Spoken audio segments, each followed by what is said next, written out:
बहुत समय पहले की बात है। हिमालय की शांत वादियों में एक छोटा सा गांव था, कैलाशपुर। वहां के लोग बहुत ही सरल, भक्ति में रमे हुए और भगवान शिव के अनन्या भक्त थे।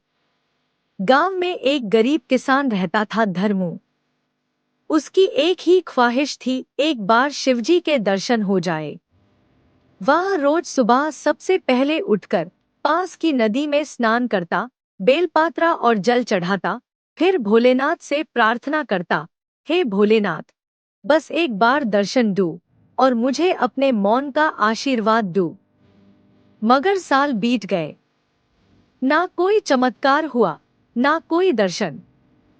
पर धर्मों की भक्ति कभी कम नहीं हुई।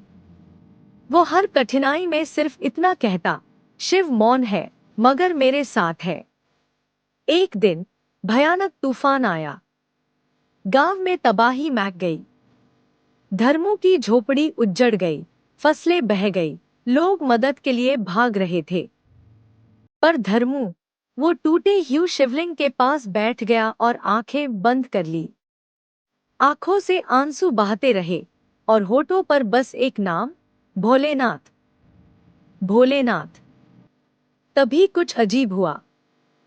चारों ओर भयानक तूफान के बीच धर्मों के पास शांति का एक गोल उजाला फैलने लगा। वह आंख खोलते ही चौंक गया। शिव वहां खड़े थे।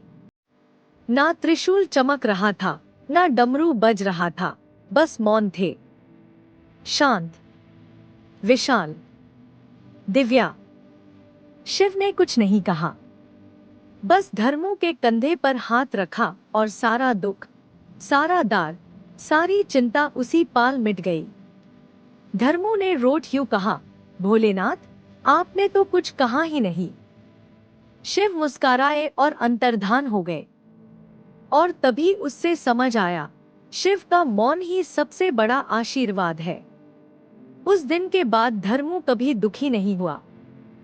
उसने गांव में एक नया मंदिर बनवाया, मौनेश्वर महादेव मंदिर, जहां कोई मंत्र नहीं बोला जाता, बस घंटियों की ध्वनि होती है और एक नियम, यहाँ आओ, शांत रहो और खुद में शिव को महसूस करो।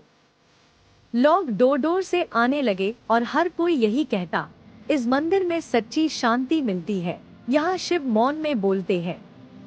कभी कभी भी